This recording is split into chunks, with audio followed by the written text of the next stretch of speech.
ரைட்டா? Okay ready. Right. இப்போ என்னோட கையில் யூடியூப்பால் கொடுத்த சில்வர் பட்டன் இருக்கு. எங்களோட எபிக் டீம் எபிக் ஃபோட்டோகிராஃபி இது வேலை சுசுன்னு சொல்றேன். அண்ணா ஏன் ஸ்டாப் பண்ணி ready ready 3 2 1 action.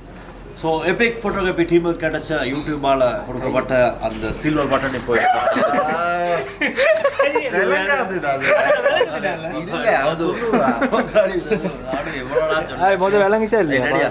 Ready 3 2 1. So இப்போ என்னோட கையில் யூடியூப்பால் எபிக் அது இங்கே பாரு இவனை கை இது சைடில் வேலை. இப்போ நாய் கத்துது. அண்ணா